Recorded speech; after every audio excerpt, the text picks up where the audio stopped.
pelas características da minha plateia, eu vou fazer um convite aos senhores, ou se me permitirem, vou tratá-los por vocês. Aqui quase todo mundo pode ser meu filho, né? Alguns podem ser meus parceiros, mas mais do que uma palestra, nós vamos dar uma aula. Fazer de conta que isso é uma sala de aula. Concordam? Porque senão eu posso ir para a tribuna, posso falar difícil, mas eu estou vendo, sabe, o número de pessoas que está aqui é o número de pessoas que seguramente se interessa pelo tema, que é seguramente o número de pessoas que está começando a ver mais longe, além do horizonte, percebendo que não dá mais para se trabalhar em áreas disciplinares fechadas, né? Cada qual no seu quadrado. Hoje fala-se muito isso, né? Cada qual no seu quadrado. Mas esses quadrados precisam se conectar e se interconectar, né? E como houve a queda das barreiras nas ciências, isso se percebe nesse momento, né?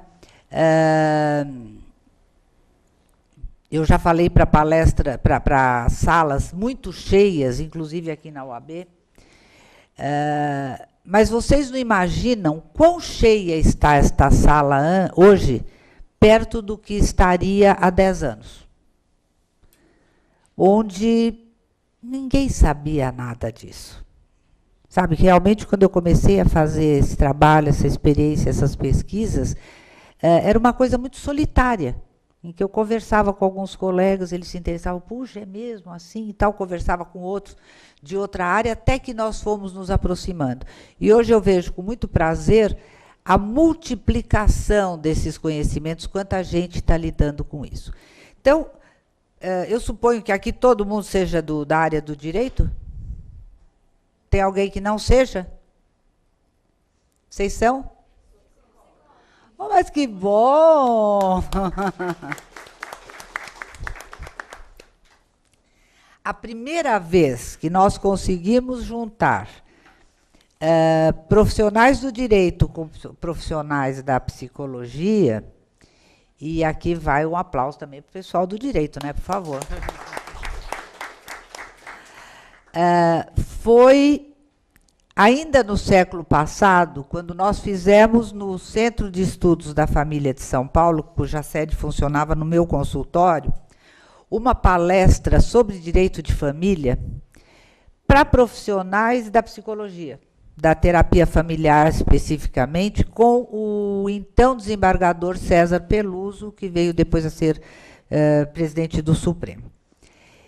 Pela primeira vez, essas duas categorias se encontraram numa sala para tratar de um assunto desse. E o pessoal do direito foi porque gostava de ouvir o desembargador, alguns haviam sido alunos dele, porque, do ponto de vista jurídico, a palestra seria básica, né, sobre direito de família, noções básicas de direito de família. E foi aí que nasceu o Instituto Brasileiro de Estudos Interdisciplinares de Direito de Família, né, que antecedeu ao IBDFAM. E que, como os grandes esportistas, acabou quando estava no auge, por razões de ordem muito particular. Mas, nesses poucos anos em que funcionou, o IBIDF deixou muita coisa, inclusive publicações, etc., todas de ordem interdisciplinar, que vale a pena conhecer. Então, fico muito feliz de ver que, mais uma vez, aqui nos encontramos as duas categorias. Muito bem. O nosso tema hoje é separação, prevenindo prejuízos emocionais nos filhos. Eu quero destacar que nós não vamos aqui distinguir separação de divórcio do ponto de vista técnico hoje. Nós não vamos tratar da questão da Emenda Constitucional 66 de 2010, em que pese toda a importância disto, apenas porque a palavra separação, no imaginário do brasileiro, tem uma conotação muito mais forte emocionalmente do que a palavra divórcio. Não sei se os senhores concordam com isso. Ninguém diz eu estou divorciado normalmente. A pessoa diz eu sou separado. E é este estar separado que dói. É esse estar separado que tem um peso. Né? Nós já demoramos muito para nos acostumarmos com o fato de que desde 77 tem lei de divórcio. Então as pessoas se diziam juntadas, morando junto. Elas não percebiam que elas tinham recebido a possibilidade de casar de novo e que eram legitimamente casadas. Né? Então, nós vamos indiscriminadamente falar em separação ou divórcio, mas lembrando que eu uso muito mais a palavra divórcio por esta razão particular. No nosso símbolo, você pode voltar esse símbolo, por favor?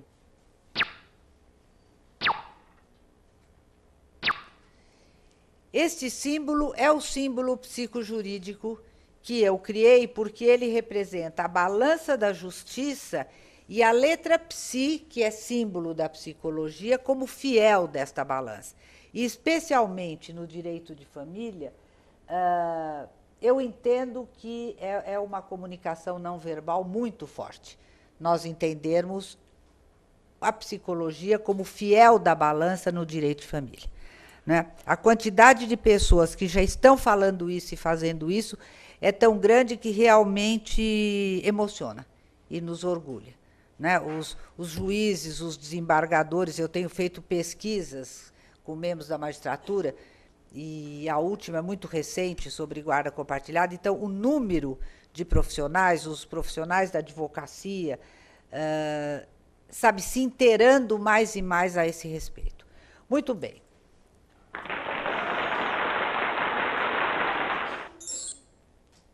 Assim começa a vida, né? A vida amorosa. As pessoas se casam, começam a nascer os filhos, infelizmente, em alguns casos, não conseguem equalizar as diferenças, o cristal se rompe, cada um vai para um lado, aparece esta figura, todo mundo acha muito severa, mas na hora de que se está vivendo aquilo, e finalmente as crianças com essas carinhas mesmo. Essa é a carinha das crianças, filhas de separados, de divorciados, muito especialmente logo após, e em razão da maneira como se cuida do problema. Porque ser separado ou divorciado, ou ser filho de separado ou divorciado, não é um problema. Não precisa ser um desastre, isso é apenas um distrato. Mas a maneira como se lida com isso é que pode provocar essas carinhas. Muito bem.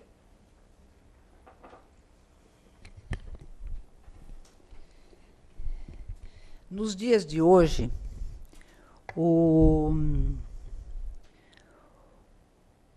os casamentos começam por amor. E às vezes eles acabam. E eu vou lhes dizer a primeira parte de um poema de 2002, que se chama Casais se separam, pais e filhos são para sempre. E que dá uma ideia de como as pessoas podem se sentir. É possível que eu já não te queira mais. Como você a mim, não é o que importa. Dá dor e dói, mas a dor se suporta, nem que seja preciso analgizar. É possível que apenas um de nós não queira o outro, isso ainda é mais triste, deixando num dos dois a frustração, no outro um fogo fato de alívio pelo desmoronar do duplo sonho. O que não é possível é que nos acusemos, que nos apontemos dedo em riste, que nos fulminemos com o olhar, esquecendo tudo que de bom já houve.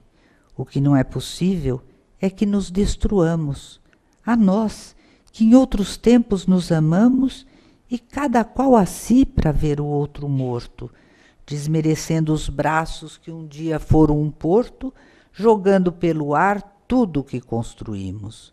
E construímos mais que sonhos nessa estrada, transportamos amor por esses trilhos, deixamos marcas por onde passamos, e a mais viva delas são os nossos filhos. Mas nem sempre foi assim que aconteceu na história. Os casais sempre se apaixonaram, as pessoas sempre se amaram, porque isto é do ser humano, isto é da pessoa humana. Mas nem sempre foi assim que a sociedade, que a lei lidou com isso, que a cultura lidou com isso. Para nós termos uma pequena ideia, eu coloquei no PowerPoint para os senhores poderem acompanhar. Vejam como funcionavam os relacionamentos conjugal e parental. O direito romano, que vigorou de 753 a.C. até a morte do imperador Justiniano em 565 da era cristã, tinha um pater familias, que era o chefe, era uma autoridade máxima, se os senhores se lembram quando viram o direito romano.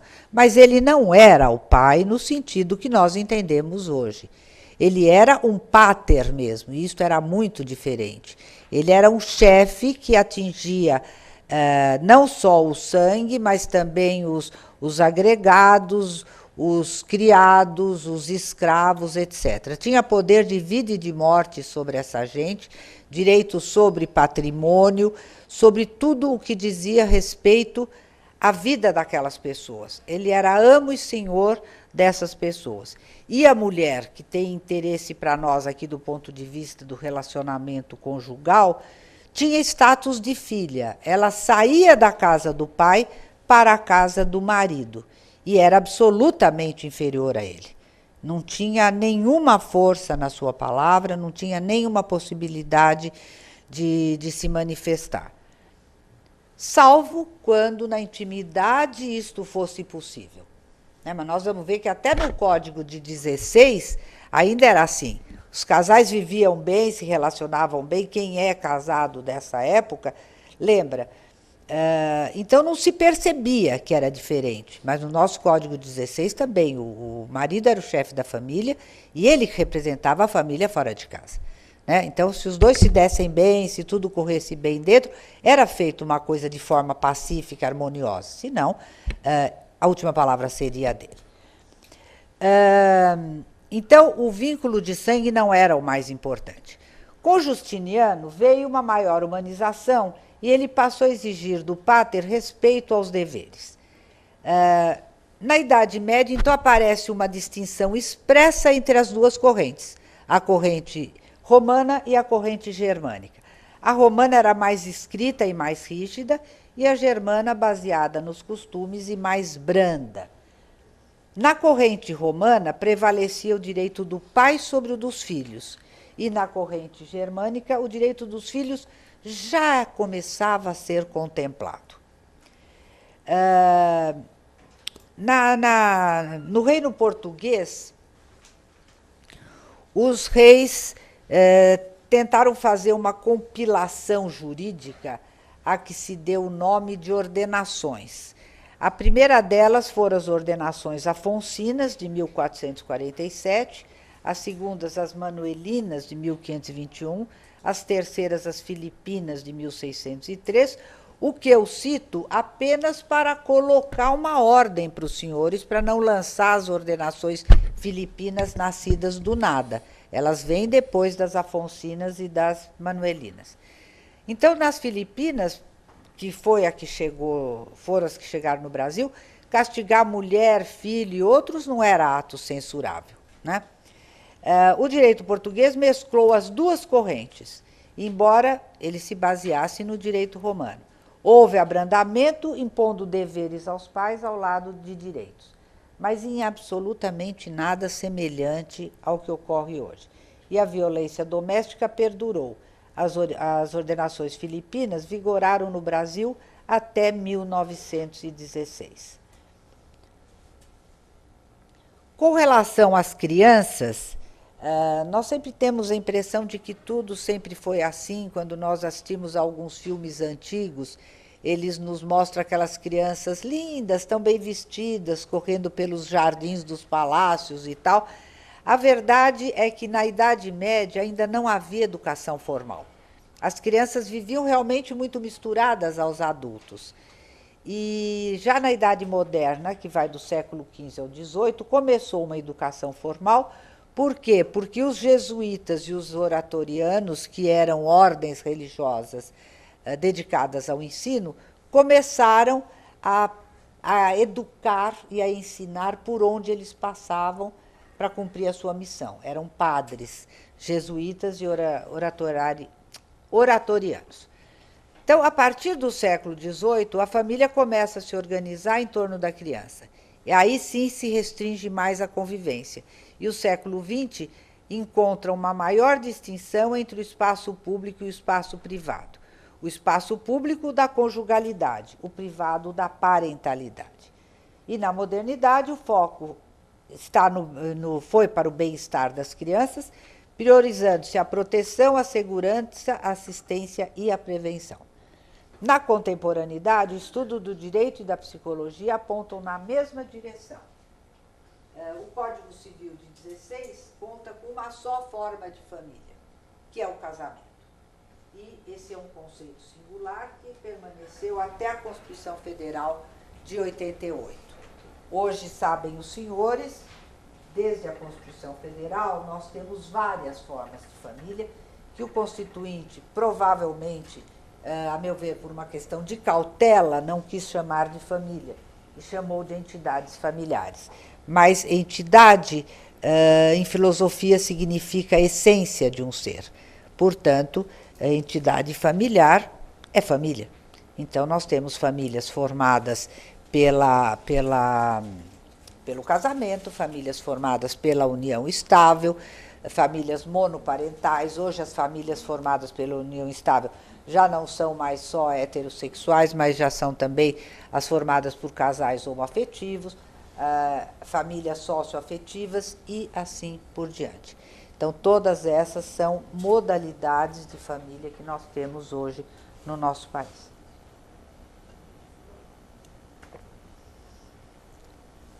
Atualmente, mais do que nunca,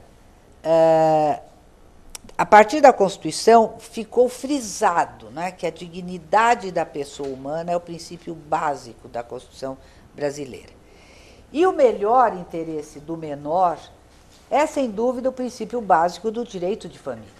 Tudo se volta para o melhor interesse das crianças e dos adolescentes, ou seja, o que seja melhor para eles, né, para o seu desenvolvimento. E eu acho muito importante o que reza o artigo 227, porque ele discrimina, não é? Ele vai estabelecendo, sabe, você percebe que foi uma coisa pensada e a cada passo foi sendo dito o que nós precisamos pôr, o que nós precisamos pôr, que cuidados nós vamos ter. Porque eu vou dizer uma coisa, cuidado hoje em psicologia é sinônimo de amor. Não adianta falar em amor e não cuidar, que é só falado da boca para fora, né? Eu, como professora, sou meio andante, né? Por isso que eu perguntei se tinha o telefone. Bom, então veja, o artigo 227, é que também na minha posição aqui não é a melhor, entendeu? Então, essa tela tá com prega no meio, é porque eu conheço a minha matéria, mas não está dando nem para ler direito. Bom, então, o artigo 227 diz que é dever da família, da sociedade e do Estado assegurar à criança, ao adolescente e ao jovem, com absoluta prioridade, o direito à vida, à saúde, à alimentação. Vocês querem ler comigo? Isso é uma coisa para a gente ler como se fosse um poema. Vamos? O direito à vida, à saúde, à alimentação, à educação, ao lazer, à profissionalização, à cultura, à dignidade, ao respeito, à liberdade e à convivência familiar e comunitária, além de colocá-los a salvo negligência, discriminação, exploração, violência, crueldade e opressão. É lindo esse artigo. E esse artigo é absolutamente verdadeiro, porque é disso que as crianças e os adolescentes, que são os interdependentes mais dependentes que existem, porque todos nós somos interdependentes, ninguém é nada sozinho. Mas alguns interdependentes são mais dependentes do que os outros. E é isso que acontece. A criança, quanto menor, mais dependente é. Então, elas dependem de tudo isso para se ter cuidado. E na mesma direção aparecem as palavras do artigo 229, que nos fala também de cuidados. Vejam que coisa bonita esta recorrência. Os pais têm o dever de assistir, criar e educar os filhos menores. E os filhos maiores têm o dever de ajudar e amparar os pais na velhice, carência ou enfermidade. Isso não é brincadeira. Isso é muito bonito. E isso é uma coisa que precisa ser divulgada, e precisa ser difundida, e precisa ser vivida, não apenas nos nossos tribunais, não apenas nos nossos casos e nas nossas causas, mas na vida do dia a dia. E mostrar de geração para geração que esta é uma verdade que deve ser respeitada. Bom, nós vimos que da história lá do direito romano até o momento em que eu posso falar as palavras que eu falei nesta poesia, que nós podemos ver o que diz a nossa lei, muita coisa mudou, não é? Muita coisa mudou no pensamento, muita coisa mudou nos sentimentos, muita coisa mudou no entendimento. Então, muita coisa mudou nos sentimentos. Então, acho que é o anterior, não é não? Então, começa pelo casamento, pelos caminhos que levam ao casamento, as relações amorosas, conjugais, que é o caminho, que são os aspectos afetivos da paixão e do amor. Muito obrigada. É gostoso, né? Se apaixonar, não é bom? É bom demais se apaixonar. Obrigada.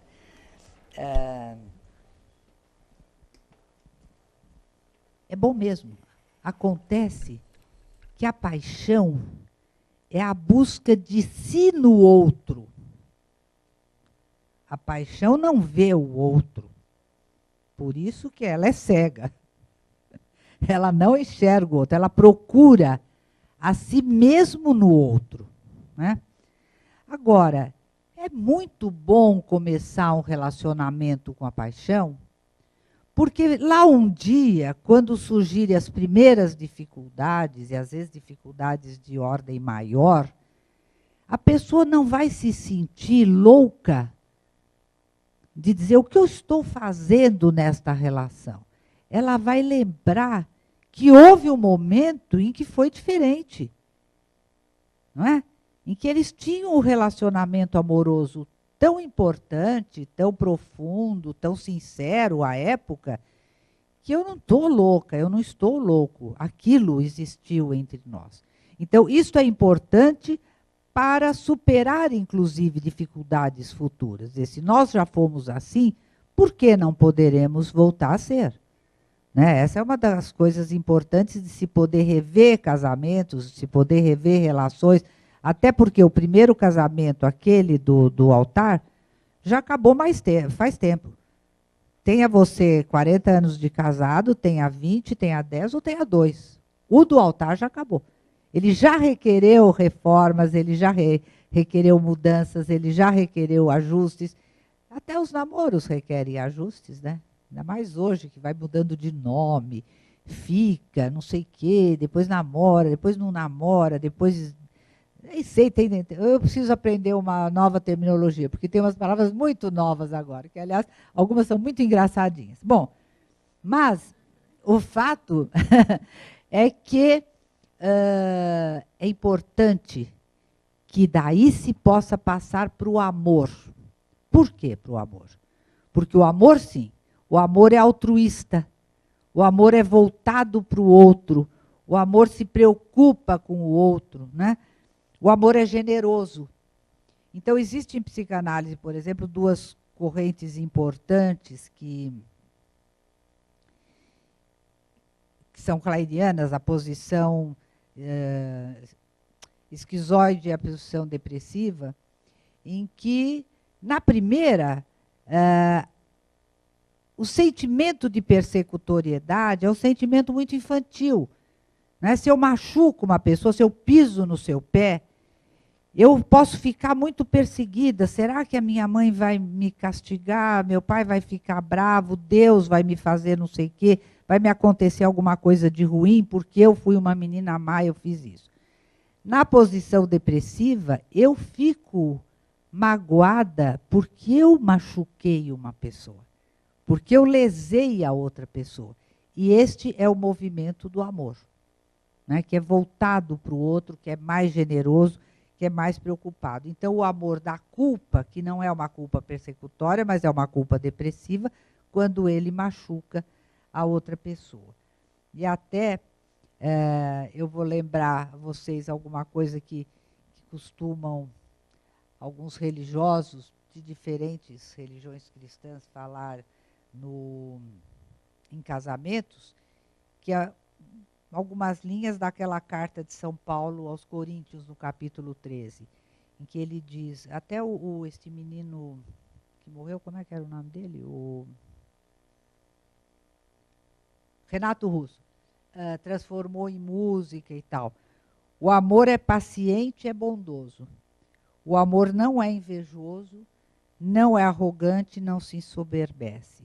Não é ambicioso, não busca os próprios interesses, não se irrita, não guarda ressentimento pelo mal sofrido. Não se alegra com a injustiça, mas regozija-se com a verdade. Tudo desculpa, tudo crê, tudo espera, tudo suporta. Exatamente o oposto daquilo que a gente, lamentavelmente, vê em tantos casos judiciais de família, né, quando estão discutindo a questão dos filhos. Agora, ninguém casa querendo se separar. Será que alguém casa querendo se separar? Se nós estamos aqui batendo um papo, né, conversando e dizendo que, em geral, a gente casa por amor, né? Portanto, ninguém pensa em se separar. Apesar de a palavra de ordem sociológica ter mudado, o que torna para os jovens casais a coisa muito mais complicada do que antigamente, parece. Antes se dizia, até que a morte nos separe.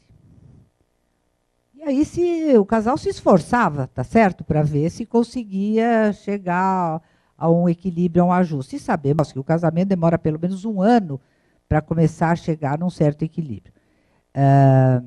Mesmo com todas as liberdades de hoje, porque o fato de morar junto, na mesma casa, faz toda a diferença, né? Hoje, a palavra de ordem é, se não der certo, nós nos separamos. Não sei se vocês percebem, mas vocês já entram fracos, né? Com uma conotação negativa, dizer, olha, tem chance de não dar certo. A coisa apaixonada não, é aquela que acredita que vai dar certo, né? Nós vamos tentar tudo. Então, o fato é que ninguém casa para se separar. E a separação é do casal, não é entre os pais e filhos, não é?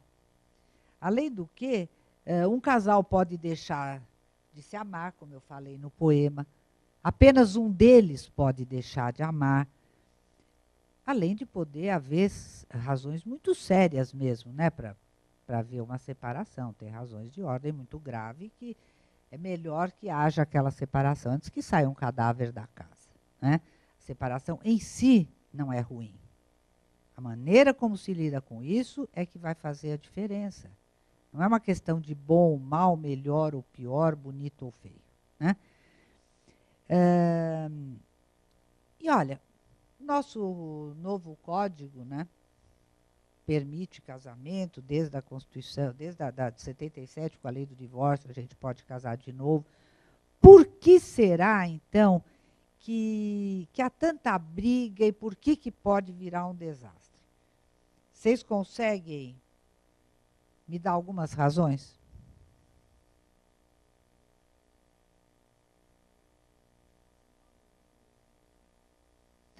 é uma coisa importante, muito importante. A falta de comprometimento, né? Com a situação, com o outro. Mais alguma ideia?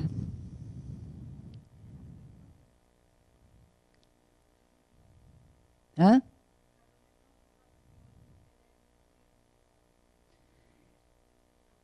Eu acho que aí a gente pode usar um tempo de conversa para saber até o que você está entendendo por sacramento, né? Se a conotação é religiosa ou não.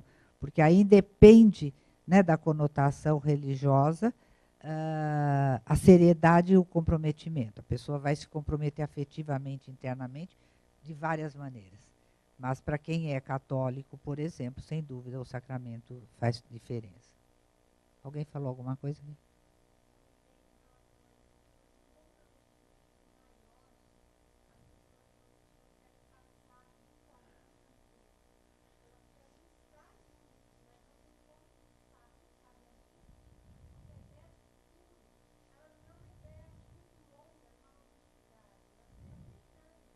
E o pior é que a longevidade está aumentando, né? Esse mês acabou de sair uma estatística.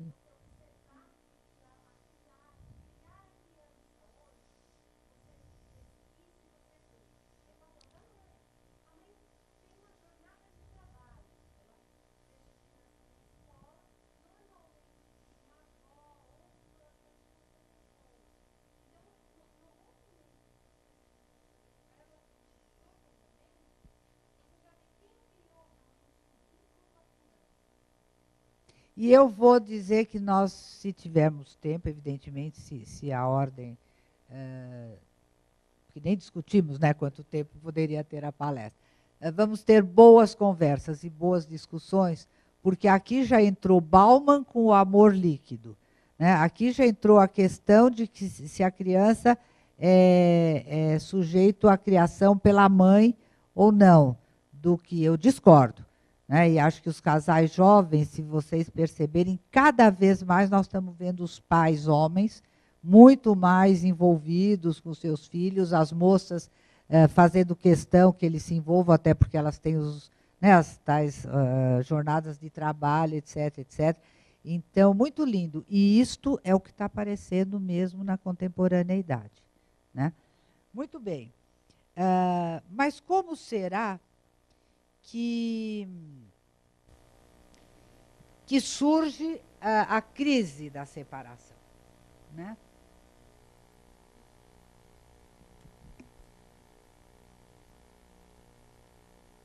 Para o surgimento da crise, nós podemos considerar que aparece uma fantasia, aparece um desejo e depois uma determinada percepção.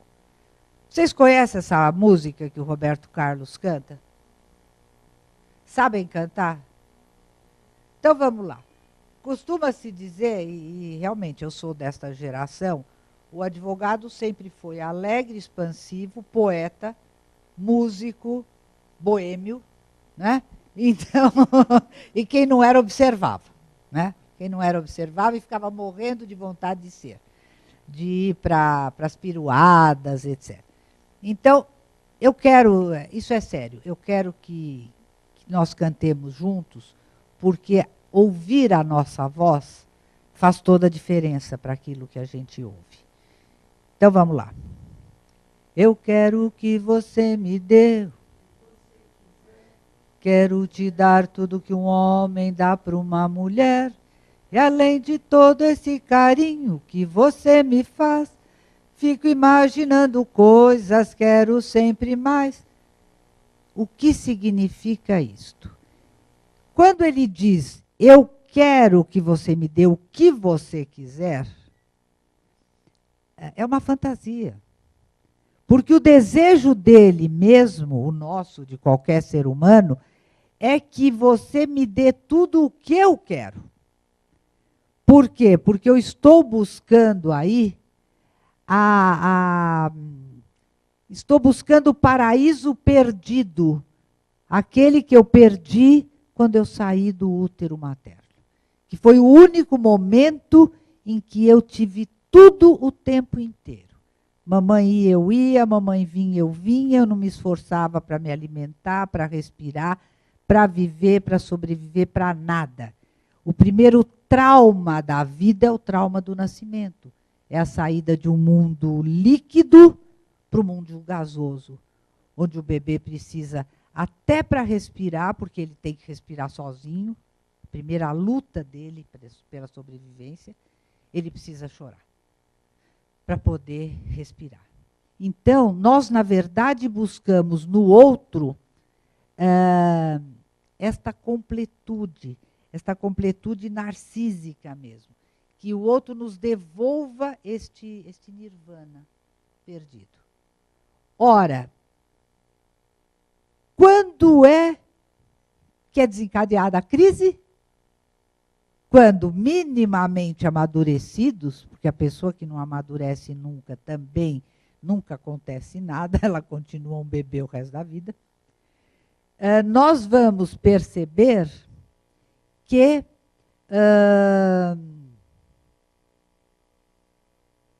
não é possível isso, que o outro nunca vai me completar inteiramente.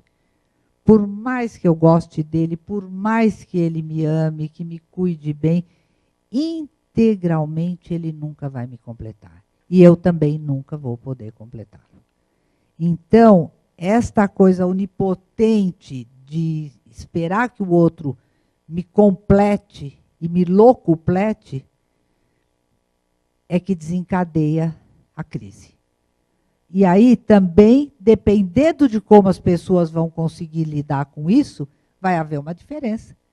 Se a pessoa puder perceber isso como dado de realidade, e a grande maioria das pessoas precisa ser ajudada por um terceiro especialista que possa ajudá-los nessa caminhada, muitas vezes rapidíssima, sem grandes atropelos, isso não precisa ser um desastre. Né? Algumas vezes nem sequer se transforma em separação, porque eles vão descobrir que separação também era a fantasia de que era a única saída que tinha. Às vezes nem é, porque até isso precisa ser avaliado, se o caso é de separação ou não. Não é assim que vai chegando e separando. Né? Embora, como advogados, nós possamos fazer isso, tá certo? A pessoa chega, quer separar, a gente vai lá e hoje já divorcia direto e tudo mais. Então, essa não é a questão. Nós não estamos confrontando as posições, nós estamos conectando a maneira de lidar com essas situações. Né? Agora, nós devemos lembrar também, não se preocupem muito com essa coisa, que eu ainda estou lá atrás.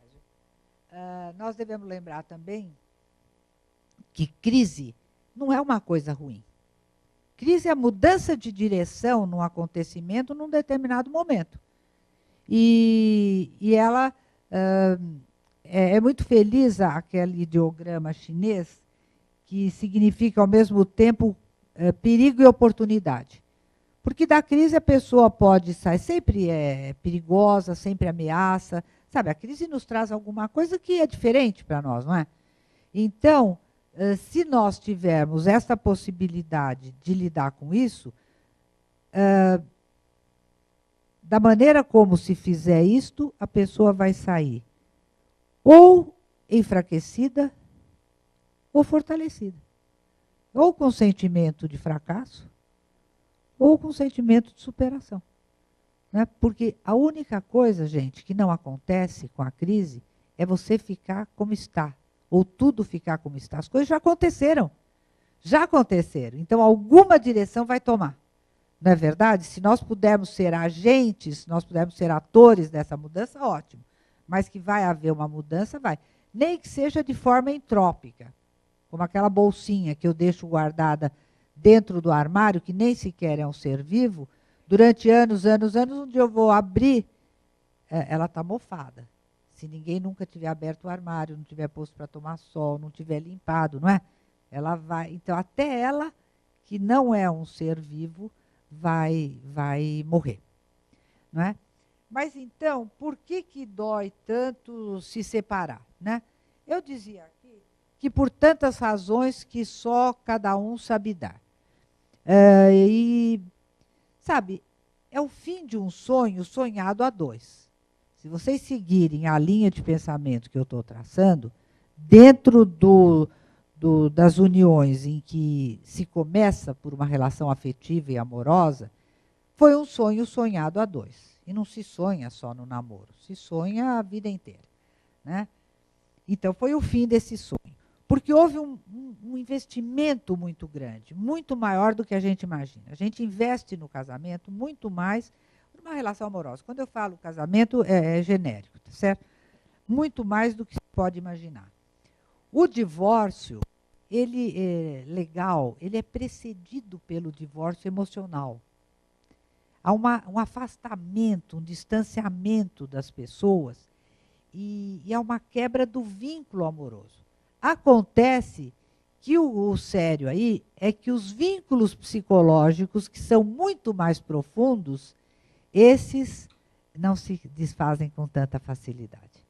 Então, em razão disso, é muito fácil a gente terminar um casamento juridicamente, né? Não tem problema nenhum.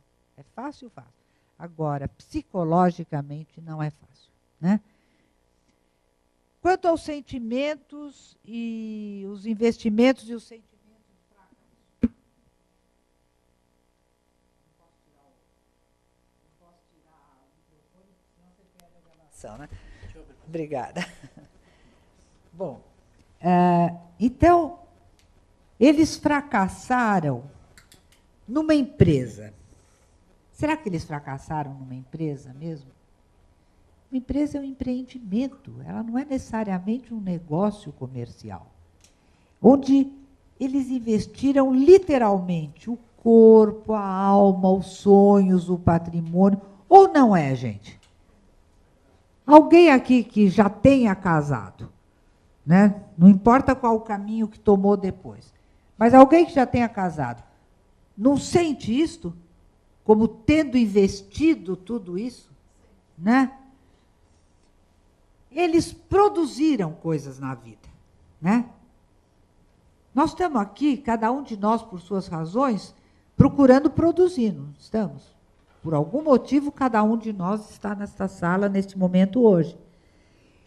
Eles se reproduziram, né? Tendo tido os filhos, etc, etc. Então, eles geraram bens materiais, eles geraram os filhos. E os filhos são os bens mais preciosos que se gera. E eu vou dizer para vocês, isto não é fala retórica e nem romântica. Os filhos são mesmo os bens mais preciosos, como seres humanos, como pessoas humanas que eles são, porque, como eu disse há pouco, são os interdependentes mais dependentes que existem. E, dentre os mamíferos, são os que ficam mais tempo na dependência dos adultos. A pessoa humana fica cerca de 20 anos na dependência de adultos que, sim, senhoras, elas estão... Papai não paga ainda a escola, ou não sei o que, quem ainda não está formado tem tudo isso, né? E felizes daqueles que têm quem possa cuidar disso, né? Mas o fato é que são seres que demoram muito para serem independentes, né? Então, esta dependência é uma dependência de alguém que possa ajudá-los a se desenvolver biológica, psíquica e socialmente. Tá certo? De realmente entrar no mundo novo de uma outra forma. Então, os filhos se ressentem com a separação, né? Em pesquisas feitas, nós sabemos que até filhos adultos se ressentem com a separação dos seus pais. É muito complicado. Às vezes é mais difícil para os filhos do que para os pais, né? Filhos adultos, muitas vezes... Eu já vi filho que os pais quiseram que ele fosse lá, filho advogado, evidentemente, que ele fosse fazer a separação. É de um nível de crueldade. E a criatura foi, porque não tinha, eles estavam antes que saísse um cadáver da casa, mas é muito pesado. Agora, imaginem as crianças e os adolescentes, não é? Mas é apenas uma crise não previsível da família. né? Sabem o que é crise não previsível? É o seguinte, nós temos vivencialmente 2 tipos de crise durante a existência. Algumas crises são previsíveis. Por exemplo, a criancinha precisa cair para levantar, descobrir que as perninhas dela têm força para sustentá-la e que podem conduzi-la, para ela aprender a andar. Então, evidentemente, nós não vamos deixar cantos vivos, mas nós podemos deixá-la andar. Só não pode deixar andar neste, porque aqui é terrível. Aqui é terrível, entendeu? Aqui não tem quem não tenha levado um tropeção. Bom, então aqui a gente já não deixa a criancinha andar, mas aqui dá para andar. Por outro lado, nem todas as pessoas precisam... Por exemplo, todas as pessoas envelhecem, né? A gente só não vai ser idoso se morrer antes, tá certo? Ser velho é uma outra questão que nós discutimos numa outra hora, não precisa ser. Mas idoso a gente só não vai ser se morrer antes. Então, isso são crises previsíveis, tá certo? Crises de desenvolvimento. As crises não previsíveis são as chamadas crises acidentais. Tem outro nome também, que é crises acidentais.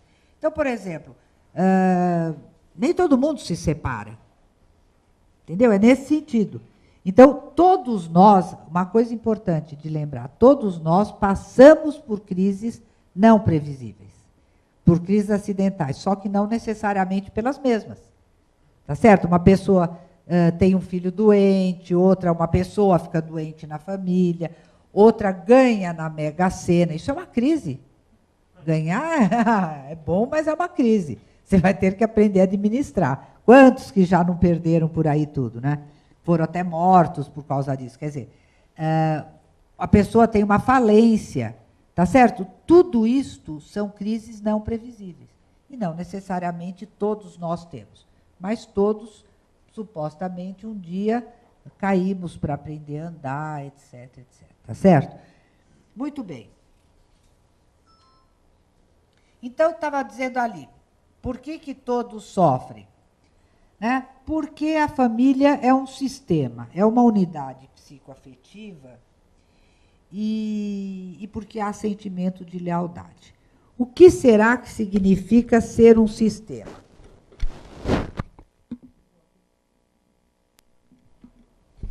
Eu vou sentar um pouquinho, com licença. O que significa ser um sistema? Significa que é uma unidade interrelacional em que os elementos se influenciam reciprocamente para formar um todo único. Então, os membros de uma família são os membros de uma família, mas a família em si é um outro sistema. Tá certo? A família é um sistema, cada pessoa da família é um sistema individual e assim por diante. Um dia podemos discutir sobre o sistema. Mas o fato é que acontece o quê? O que afeta uma pessoa na família afeta todas, tá certo? Afeta as outras pessoas e afeta a família como este todo, né? Isso é muito simples. Eu sempre digo para os meus alunos, para as pessoas, nós fazemos grupos de estudos para discutir essas questões, né, com pessoas de diferentes formações. E eu digo, a maneira mais fácil é pensar em você, né, na sua família, o que acontece lá, se a gente não vai se encontrar, né? Tem um pontinho em que a gente encontra. Você pode brigar com o seu irmão, o marido e mulher pode brigar, você pode, sei lá, ser mal criado com a sua mãe, o que a gente não deseja, mas nem enaltece, mas às vezes acontece. Mas ai do vizinho se vier falar de alguém da sua família, não é? Vem falar do seu irmão, aquele irmão mais capeta, né, que vocês não... Mas ai de alguém que venha falar do seu irmão, você vira bicho. E é isso. Isso é um sentimento de lealdade familiar, que é uma das coisas mais sérias que tem que ser consideradas pelos profissionais que lidam com pessoas em estado de separação, né? Então, como é que se forma esse sentimento de lealdade, né? No dia a dia da família, é construída a relação, porque a relação é construída, a relação não cai do céu, ela não existe, pum, de per se. Ela é construída. Então, nesta construção, também surge o sentimento de lealdade, que é esse ao qual eu me referi, da maneira como as pessoas vão reagir. Muito bem. Quando há a separação,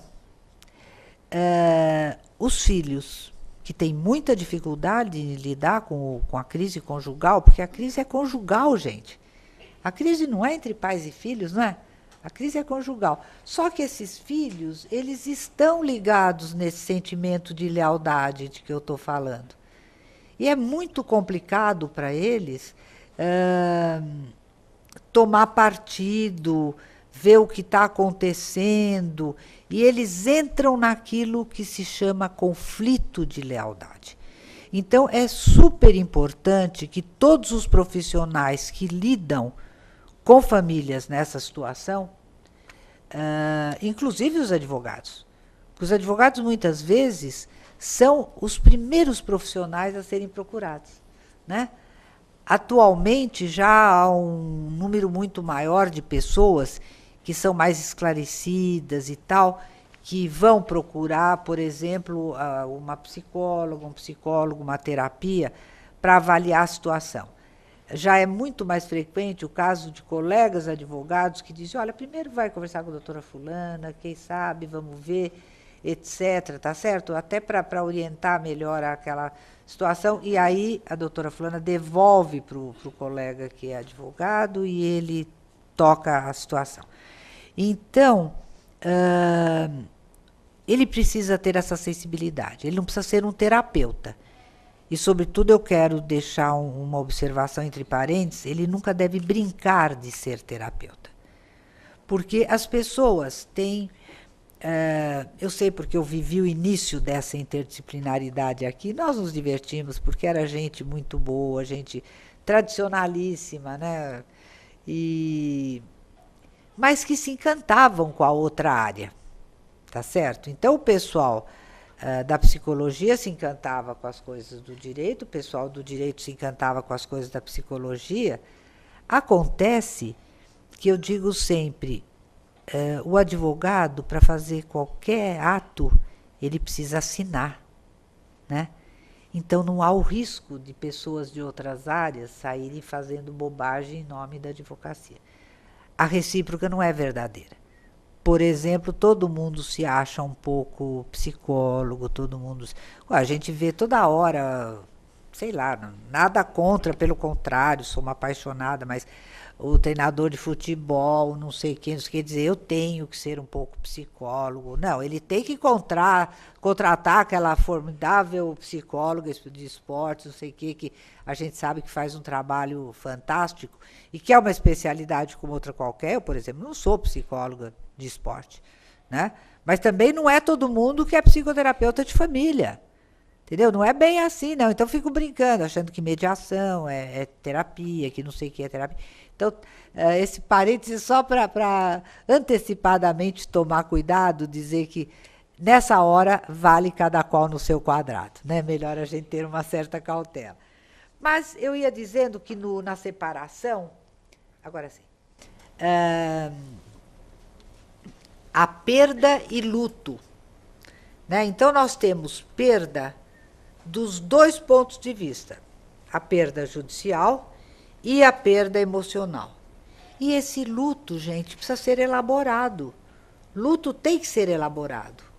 Quem já perdeu alguém sabe que passa um tempo, deprime, se entristece, chora, se desespera, em certos casos se revolta. Aquelas mortes que são mortes muito imprevisíveis. É muito doído perder um pai e uma mãe bem velhinhos, mas deve ser inimaginável a dor de perder um filho.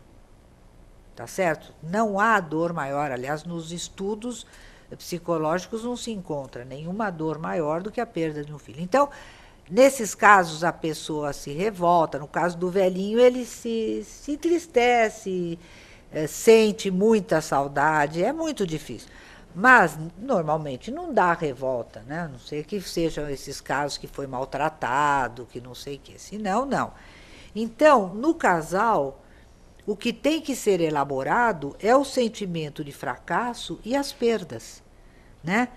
Nos filhos, as perdas e o conflito de lealdade. Porque é a questão que eu estava dizendo para vocês, a questão das lealdades divididas. Né? Por que o casal tem que elaborar o sentimento de fracasso? Porque foi como eu disse, eles se colocaram numa empresa e se sentiram completamente fracassados. Você entra numa empresa e aquilo não dá certo, né? Por mais que lute, vê a coisa ir virando água. Então, o sentimento de fracasso e o sentimento de incompetência também é muito grande. O sentimento de rejeição é muito grande. E são sentimentos difíceis, viu, de serem elaborados. Não é fácil a pessoa se sentir rejeitada, é um sentimento básico. Né? Rejeição é uma coisa muito complicada. Então, esta dor acaba gerando contendas judiciais intermináveis. Intermináveis. Quer dizer, brigas por alimentos, por guarda, por visita. Muitas vezes são exteriorizações da insuportabilidade, da frustração na vivência de